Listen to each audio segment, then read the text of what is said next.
So good afternoon, folks. I'm glad all of you could join us.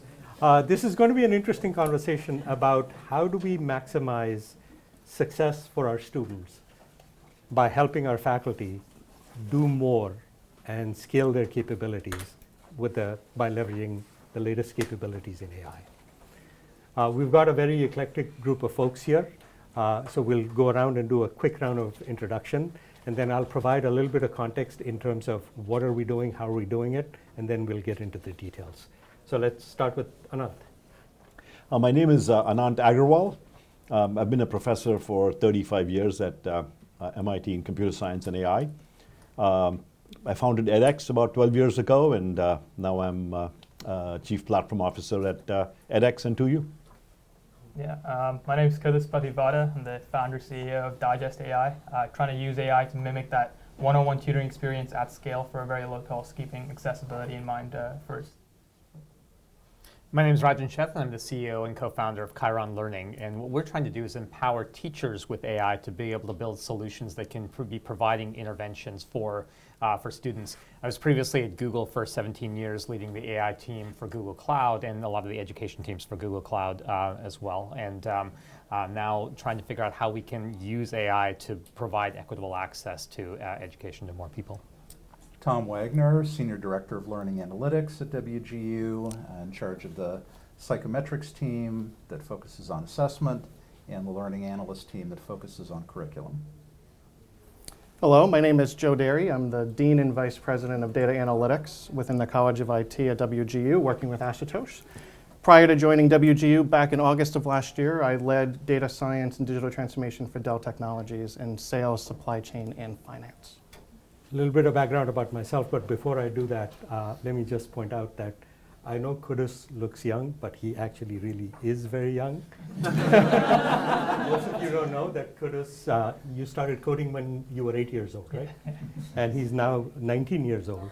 And So he's old by that standard. He's old by that standard, that's right. So a little bit of background about myself. I'm Ashutosh. I'm the Senior Vice President and the Executive Dean at WGU.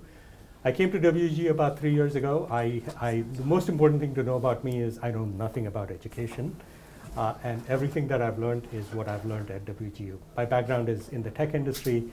I spent 30 years in the tech industry at companies like Amazon, Microsoft, Teradata, building cloud platforms, data analytics solutions, et cetera, et cetera. As you know, WGU is disrupting education, and we are here to talk about how we could even disrupt that education even further, leveraging these techniques that we're about to talk about.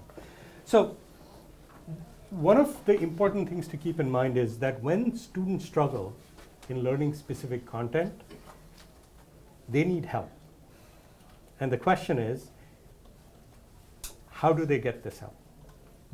We'll talk about the traditional model of how students get help when they are enrolled in a degree program or in a self-service micro-credential on a MOOC platform. And let's first start with, before we talk about what the future state looks like, what does the current state look like? And we'll have Joe talk about how do they get help when they're enrolled in an online degree program at a place like WGU, or Anand talk about how do they get help when they're on a MOOC platform. So Joe? Awesome, thank you. And I'll build off of what our President Scott Pulsifer said this morning on the main stage. So at WGU, with our virtual degree programs that we have over 140,000 students that are going through that experience. When they come in, they're virtually navigating that platform. They're activating courses. They're going into learning resources that may be internal or external. And we have these digital breadcrumbs that are starting to come together. Now, today we have a faculty model that support these students, both from a program mentor perspective and an instructor perspective. So these subject matter experts that are there to support our students as they need that help. Now, the one thing that WGU is doing today that is definitely steps ahead is we do have interventions at the faculty level, though they tend to be reactive and at a little bit of a higher level. So for example, that student is no longer active in a course, or there's been a lack of communication between that student and the faculty member. Therefore, they're starting to go dormant, almost a form of quiet quitting, as we heard earlier in the main stage. So today we have those interventions for faculty. They are business rule driven. They are scientifically derived through experiments. The big question that we have with a lot of this, though, is as those digital breadcrumbs really start to come together, and we can get more specific, more prescriptive into these courses, what can we do? How do we start getting faculty to intervene? How do you start introducing autonomous interventions? And working with Todd, which you'll hear in a minute too, where does a lot of this learning science start to come into it? So that's where we are today. We are intervening. We have many, many students leaving these breadcrumbs, but there's a large opportunity to be proactive and to be more prescriptive. And so let's hear from Anant on what that experience looks like for a student getting help on a MOOC platform. Sure, I'll give you two examples. On the edX platform, learners can come in and take MOOCs that you can learn for free, and for a few $100s you can get a certificate. So there, it is, at that price point, it's hard to provide human support. And so a lot of the learners come in and we have a discussion forum, and there's a lot of support that they give each other. They ask each other questions, and the discussion forum enables them to provide support to each other in a peer-to-peer fashion, answer each other's questions and so on. And that's the reason why we've been able to scale to over 48 million learners from every single country in the world learning on the platform. The outcomes tend to be for learners who paid for a certificate. The pass rates tend to be around 60%. However, we also have boot camps. And with boot camps, there are, at X&2U have a large group of live people that provide live feedback, a lot of hand-holding of learners, office hours, live classes, cohorts, and also a lot of interventions, human interventions, real eye interventions, not AI interventions. And so there, a boot camp outcomes is 78% pass rate, where after 1 year, they're seeing $11,000 increase in their median income. The outcomes are great, and 78% pass rate. And so it's very clear, we look at these examples, that when there are interventions and coaches and guidances provided by live humans, the outcomes can be significantly better. That is something we know for sure. So building on top of that, we know that interventions help. The question is, how do we deliver these interventions, not reactively, but proactively? And how do we deliver them at scale at a much lower cost, leveraging what we already know, which is our faculty know this information.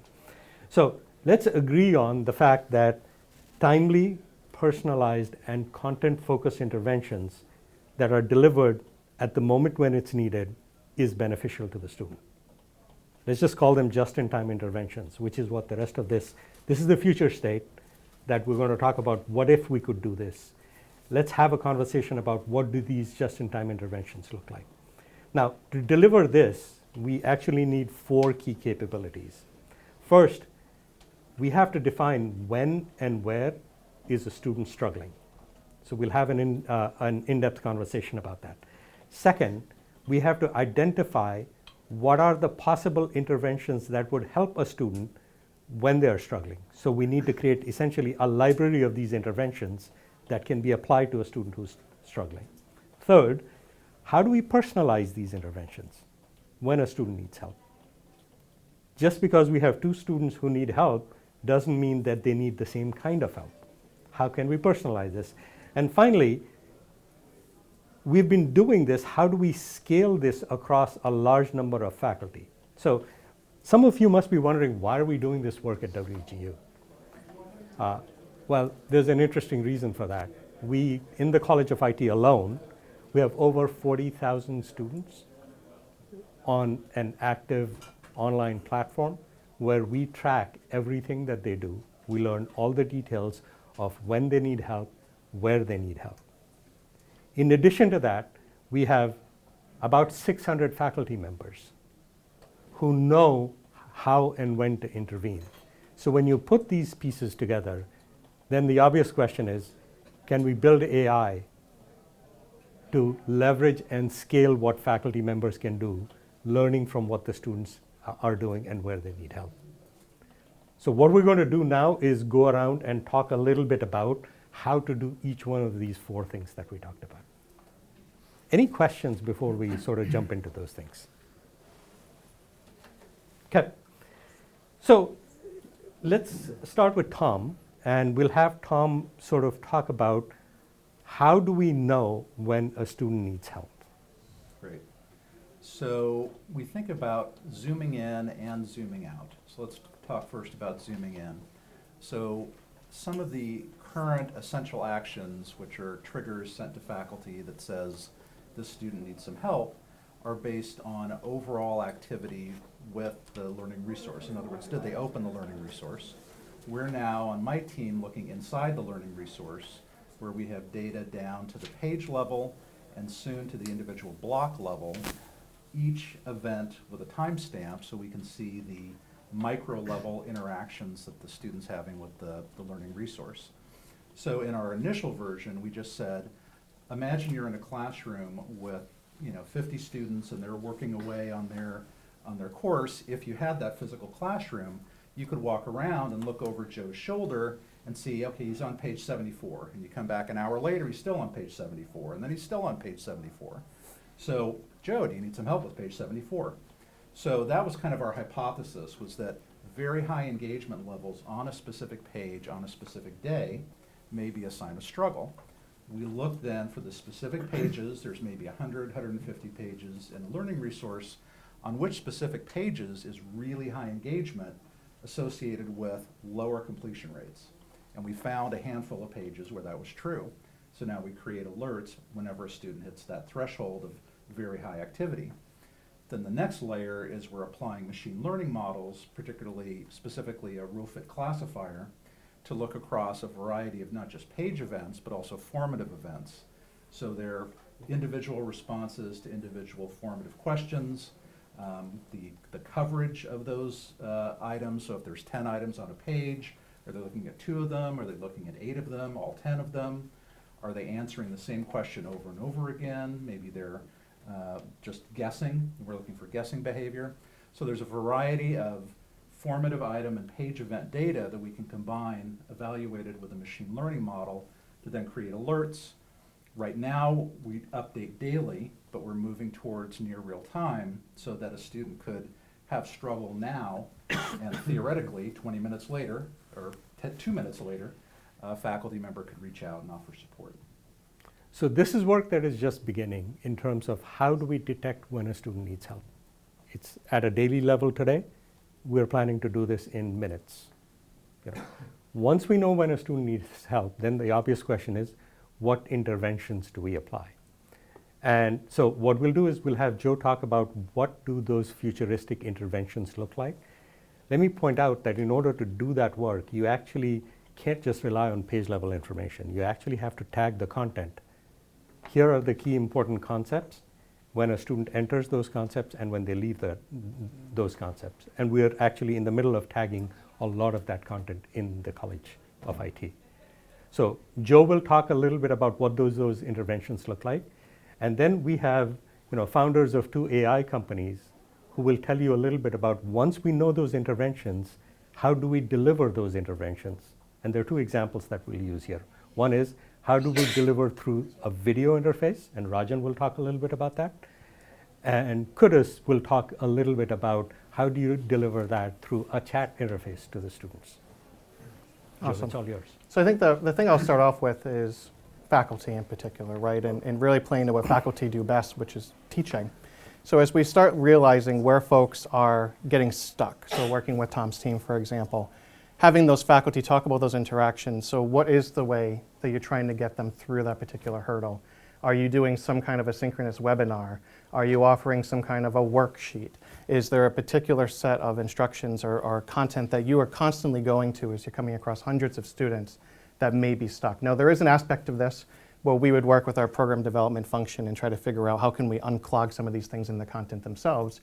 But we know there's always a role for faculty members. So one of the things we're thinking about now is how do you catalog some of these? How do we make sure that we're helping faculty to be as efficient as possible? And then get to a future state where you can really start to experiment with a lot of these interventions.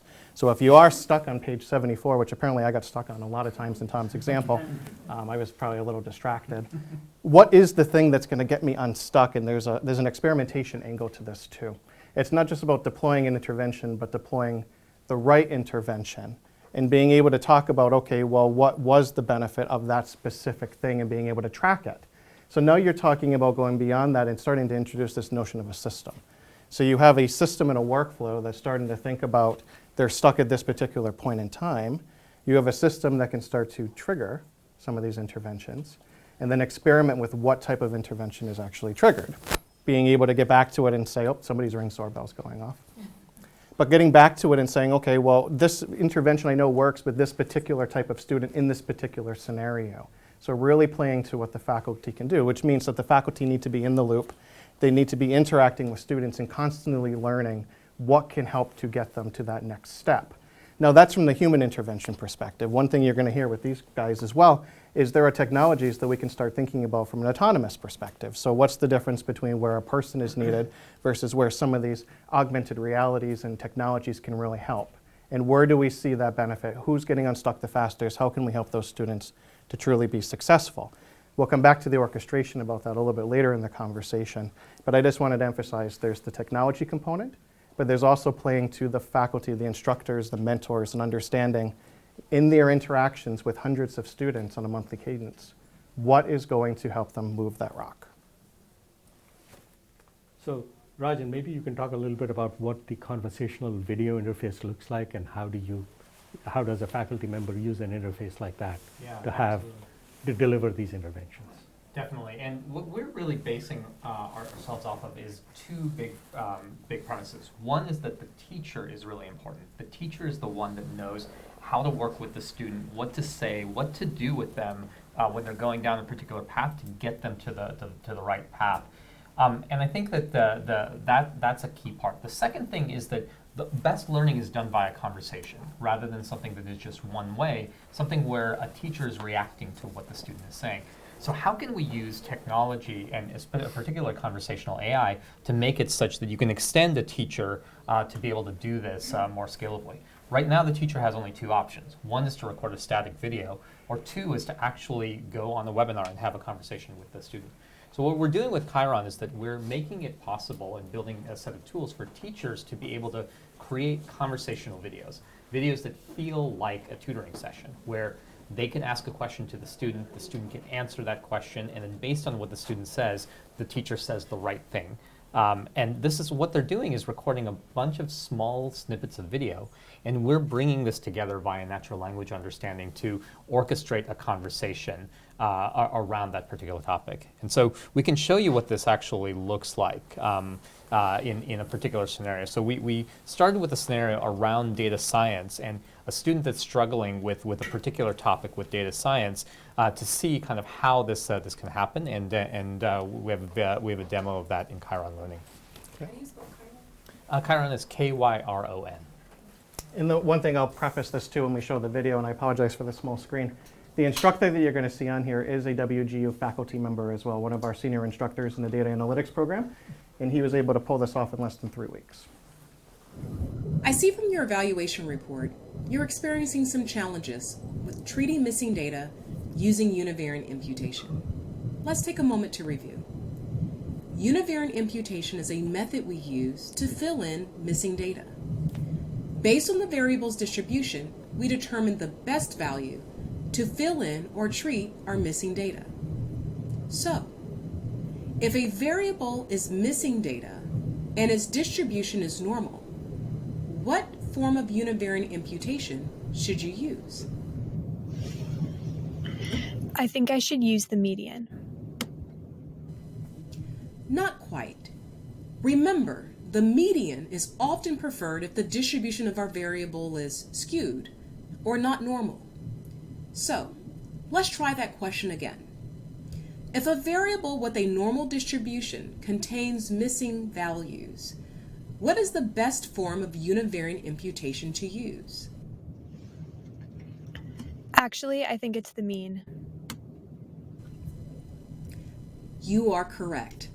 The mean is the best form of univariate imputation to use when the variable's distribution is normal. Job well done. If you have any other questions, please do not hesitate to let us know. So the important thing here is this was a video conversation that was happening between the student and the instructor, and there was no instructor present. So that's an example of how you can take these kinds of interventions and deliver them to student at scale as an example. So as a second example, we'll talk about how to deliver this kind of capability using a chat interface, and Quddus will talk a little bit about that.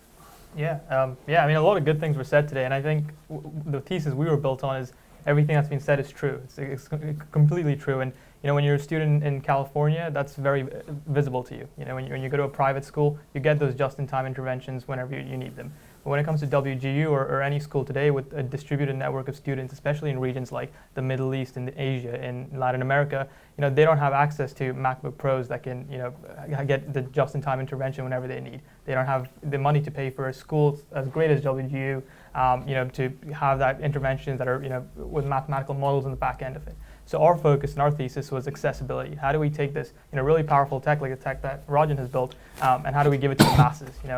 2 billion people are going to be using AI, but how do we service the rest of them? So we deployed this AI through WhatsApp. That was one side. It was a very communicative interface. This was in the pre-ChatGPT era, and everybody thought it was a bit lame, but it was exactly like a tutor. Especially when it comes to the just-in-time interventions. You talk about a lot about like the tagging pages, finding the metadata, but a lot of that goes to the root of the problem, which is students are just afraid to ask for help. If you go to a wall and you say I'm an idiot, everybody in this room will be willing to do that, but you wouldn't be willing to go to your mother and say I'm an idiot. It just feels a bit awkward. It feels a bit weird. Humans aren't wired to have those uncomfortable interactions, and the truth is most of humanity is socially anxious. They don't want to go to their teacher and say I don't understand something when the person next to them is a top student. So that was the problem we were trying to solve, is like how do we make you feel like you're speaking to the wall, but the wall speaks back to you. So we deployed our first tool on WhatsApp. It's just like adding a number on WhatsApp, but not only does it have that communication interface that ChatGPT and the other AI tools have today, there's another model simultaneously running that understands you as a student. So when it comes to like a really great instructor at WGU, what they do is they understand the students they're servicing. They know where their students need help because that's who they understand. They know exactly what their content is, and they know how that applies to certain sections of the classroom. So we built a separate model that allows us to profile the student from the first point of interaction all the way to the point they leave us, continually sort of iterating on the fact that if the student lives in San Diego and wants to understand what inflation is, let's use an example of the rising waves and tides in the marina. If a student lives in Dubai and wants to know about physics, let's use the Burj Khalifa as an example. And then from that first point, continuously we're sort of continually offering mastery levels on each of the topics we're talking about. So if a student asks about inflation and really understands inflation, there's a good chance they understand what GDP is, but there's a good chance they don't understand what an animal organism is. So charting this knowledge graph that allows us to understand the student super intricately, like the top 1% of teachers do in the world, and sort of being able to apply that equitably, where every student in the world has access to that just in their phones. Right now it's on WhatsApp. We're collaborating with a few school partners to even deploy this through the school, so teachers could have the ability to design their own AI, uploading their documents, their video files, data about their students in their classroom, and the AI is actually steered and tailored for their classroom specifically. So I think everything we've said here today is really great, and I think today and in the next few months, the top 10% of the world is going to have access to this, and it's going to make a huge difference. But I think the largest difference is going to come when institutions like WGU, companies like Kyron, edX, and Digest really focus on bringing that to the bottom 90% of the population, and give equal access to education in the whole world. So do we have an example of that? We do. Yeah, it's got no audio. I was supposed to speak while it was going on, but we could just have it play. Yeah, so it lives just on WhatsApp, like I guess like most of our mothers do, and it's sort of going back and forth. But the really great thing about our models is it's one of the first few models that is also multimodal. So OpenAI came out with GPT-4, which is multimodal, that allowed image and voice inputs, or image inputs. Because of the WhatsApp interface, we're not only able to understand visually, but also voice notes. So when it comes to a student in Mexico or a student in Dubai, they could speak in their local language, and the AI is actually able to understand that and respond in the language they asked the question in. And when it comes to more complex subjects, like subjects WGU specializes in, when it comes to the tech and a regression analysis where diagrams are involved, we've actually built the vision experts to be able to understand these diagrams really well. So we call it an AI with eyes and ears, but it's pretty much like trying to mimic how a great tutor as close as we can in the least frictionless way possible. So how do we get them help as soon as they need it rather than at a later point in time? And living on WhatsApp, Thanks, but I'm still a little confused. Can you please explain the difference between the R-squared value and the p-value?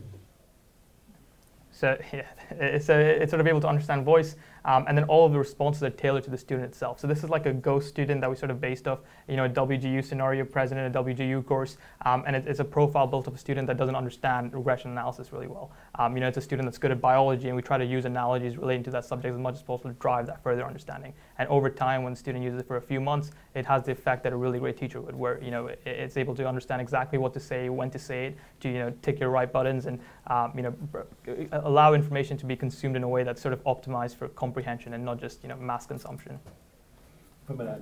Yeah, please. I think what is interesting that kind of may have been missed by a lot of people here is that all of these affordances get created when education is offered digitally. Because with digital learning, online learning, you're able to track everything. What a learner is looking at, what time, what is the sequence of things they did before they got an answer right, or even better, what sequence of things they did when they got an answer correct. And so by tracking all of the data, you can now predict when a learner might be dropping out. So for example, we collect every single mouse click and every single piece of data on edX with our 48 million learners. I call it the big data of learning. And we shared the data with the research universities to learn how learners learn and create interventions to improve things. And this was done well before ChatGPT. Researchers at Berkeley were able to look at the data, and by looking at the sequence of data, they could predict when a learner was going to be dropping out of a MOOC. And then they also worked on looking at what are the kind of interventions needed. And to figure that out, they looked at when a learner just got something correct, what was the last sequence of resources they looked at before they got something right? And so that provides a machine learning model a clue as to how to create interventions that can help learners that get something wrong. You can also use crowdsourcing where you can look at, you can ask people in a class, if you got something right, crowdsource it. If you have millions of students doing something, hey, what was the most important resource you looked at? So you can actually gather data proactively as well, and then use a lot of these machine learning models to inject the right kind of interventions. So one of the things that systems people need to do is to build the right APIs into their systems to collect the data, and also interventions or APIs to inject interventions. And so this is quite a systems, not just an AI issue, there's a systems issue, there's a training issue. And I think the future for learners, particularly learning digitally, is quite incredible.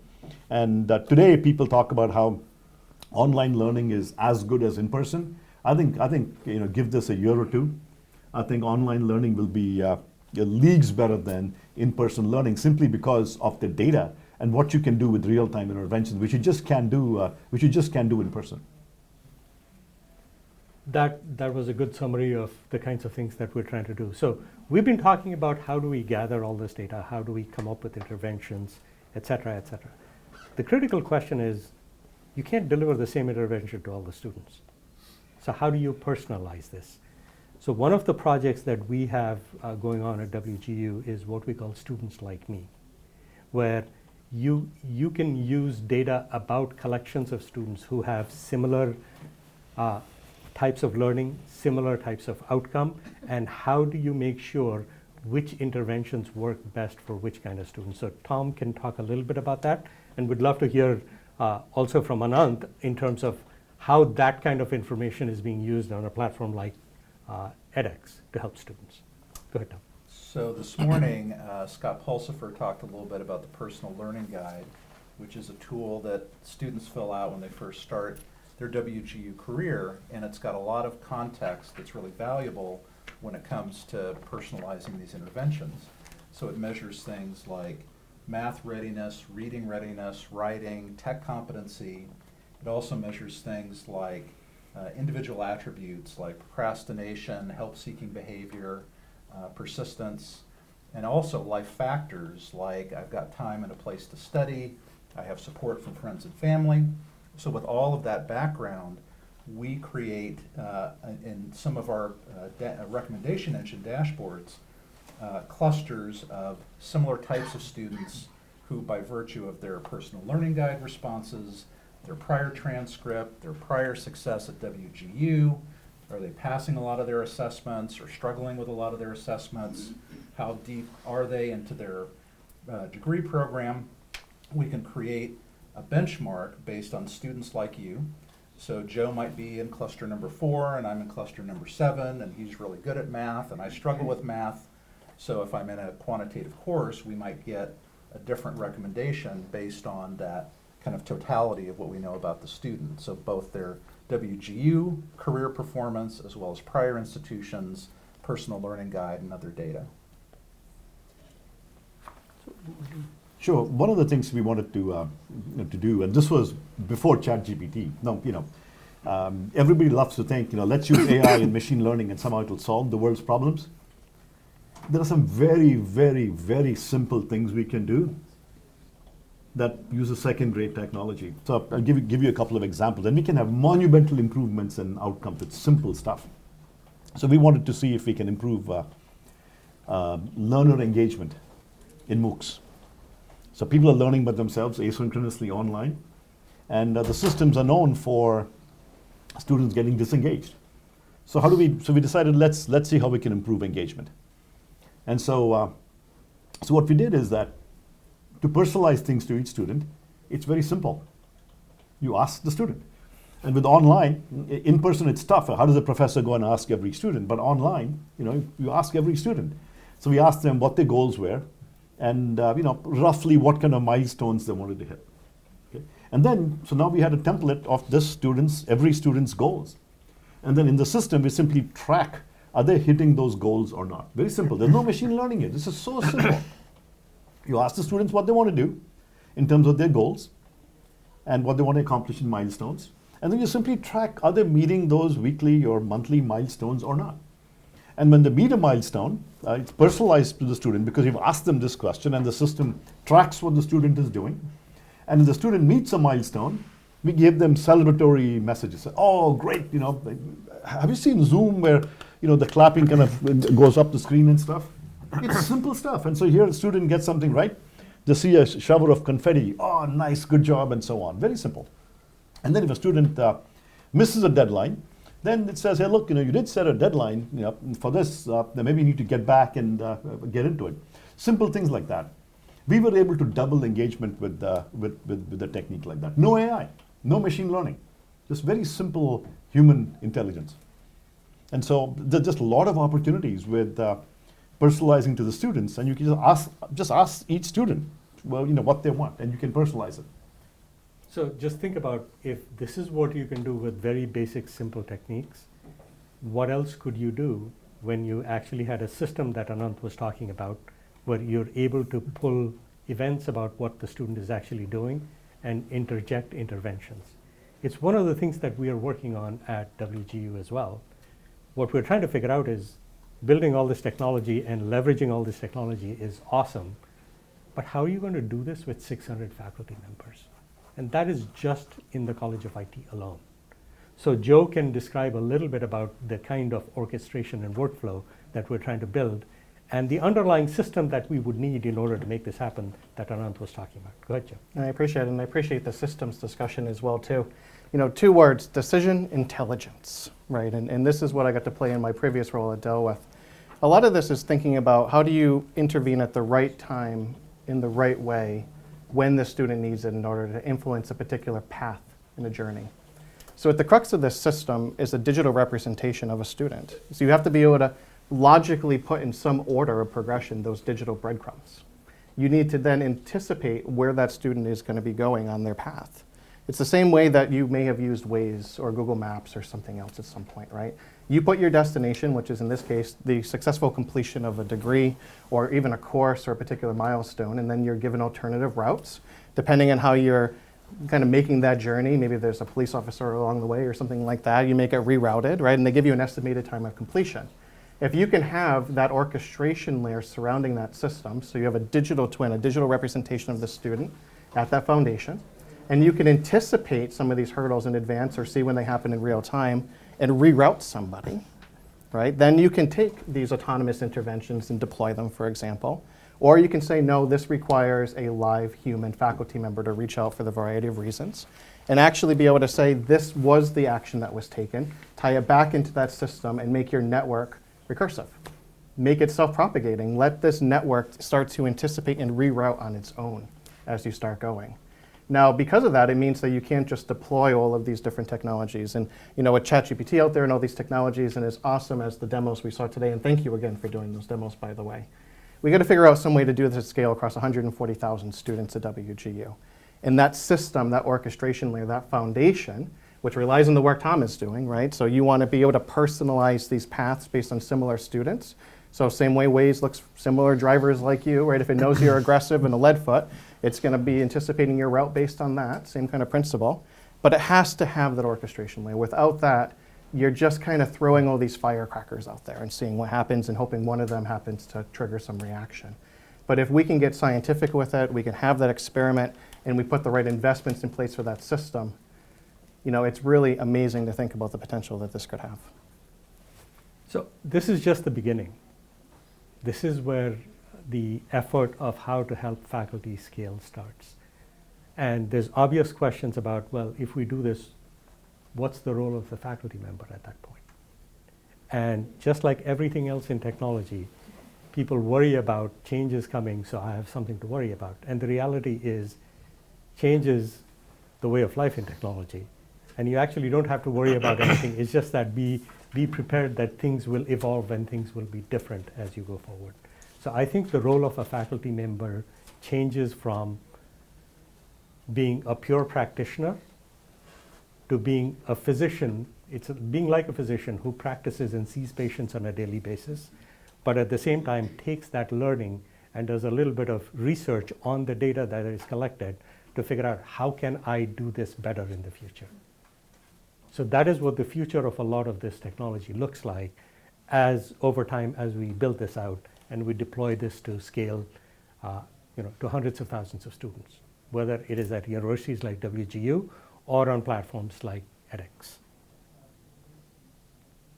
Any last thoughts, comments, or then we can open it up to questions? One thing just to add, I think an interesting opportunity here is for the intervention itself to create data that can then be used in an interesting way. So if you think of a regular intervention, if you have a webinar with the student, for example, or if you put a video in front of the student, then you're not going to actually get any feedback there about why is that student stuck. But if you have something like what we're seeing here, you can actually follow the path of these conversations to try to see, okay, here's why that student is actually getting stuck, and then that can actually, to what Anand was talking about, you can actually put that back into the system and actually make the interventions better and better down the line too. I think you had a question. You've been talking about top-down management. I think I'd like to hear some commentary about bottom-up in terms of the fact that students have an expectation when they come to a university like yours. If you take the English challenge at the moment, students pay a considerable amount of money for their education, and there's an expectation that they should have value for money, and I question whether that's actually happening. So I'd like to have some input into the impact audit in terms of the expectation of students, and certainly to edX in particular, because the work you've done is truly remarkable, but you must be going through a pivot at this point in time in terms of building that expectation for students and their reward and their impact. So I can tell you, if the question is around what is that impact on students and how do we measure that? It's not the impact you measure, it's the interest of the student to have this competency and capability. Is there an expectation now when they arrive at WGU that they expect something more than a traditional engagement with the university? So you're talking about what is the learning model? Well, I'm saying to you, surely a student who could come to an institution that's deploying technology such as the technology we were discussing, surely that puts you at an advantage against other institutions who are perhaps a little latent in terms of addressing or embracing these opportunities. So students don't normally come to us with an expectation about I'm going to learn something in a certain way. They typically come to us with the expectation that I'm going to acquire some set of skills and that will allow me to go out and get a job that benefits me economically. At least that's been our experience at WGU. And to that extent, I think over time, these students are learning what are the different ways in which they could accelerate that. So think of what we're talking about here is an accelerant to that. I don't think it actually changes what the student expectation is, except that they would be able to do it faster and better and at a greater completion rate. I think one other thought there is I've been teaching at a university for 36 years, so I can knock against universities. We have a hammer, and everything looks like a nail. Our hammer is called a degree. Okay, it's a 4-year degree, or it's let's talk about undergrad, 4-year degree, and that's it. So if I come in, to your point about expectations of learners, generally learners come in because they want to have a better life, economic prosperity. Their parents send them to school. Parents expect an ROI. But now, degrees in many private schools, exceed $300,000-$400,000 to get a degree, and you end up in debt and all of that stuff. And so, I think the key question to ask ourselves is a 4-year degree itself just the right model? And universities just have this hammer. It's like blinders on. And I think what we're seeing is that there's a big world opening up with alternative credentials. Yeah. So for example, we partnered with WGU, in fact Ashutosh's department, and we've launched a micro-bachelor's program, which are short alternative credentials that learners can complete in a few months.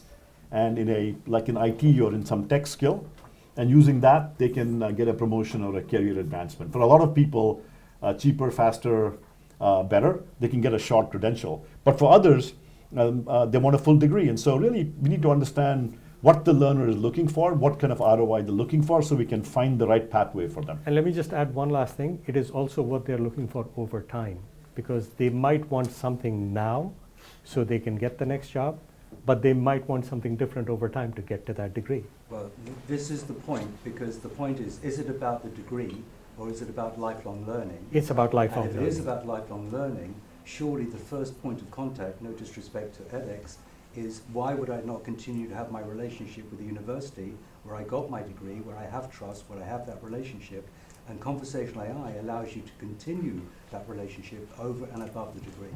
I don't think it is either about the university or about the platform. It's about how do we deliver what the student expects to the student. I don't think it's an either or. Yeah. I call it and thinking, which is you can have these micro credentials that stack up, that credit can be transferred into full degree. So it's not an either or, it's an and university should be playing in both spaces, not just the degree space.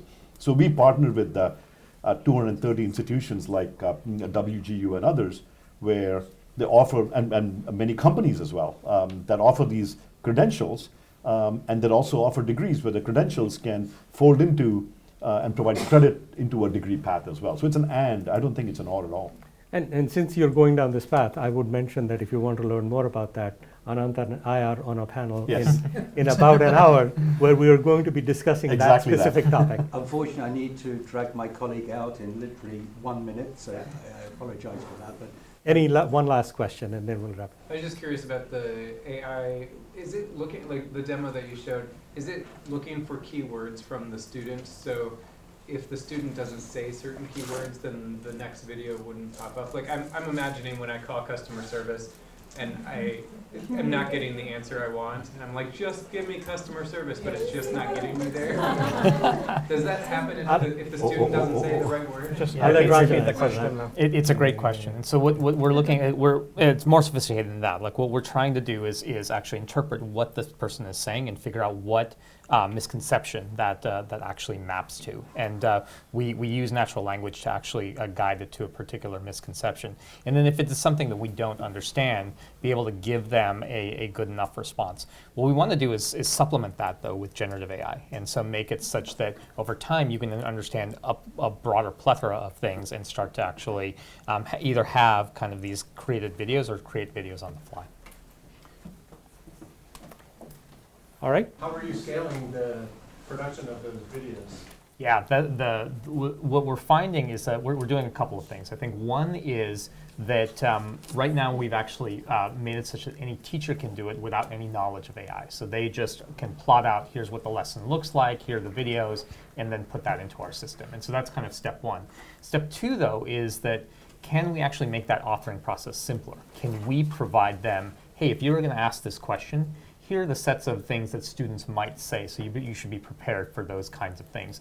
And so that's kind of the second step that we're going to. And then the third step is, can we actually make it so that the teacher doesn't have to record all of these things? And so I think as the technology gets better and better, we're going to start to get to more of these steps. Right now, for example, for a 10-minute video, Takes probably about 30 minutes to go and build the content for it. So not too bad, but then we want to make that simpler and simpler.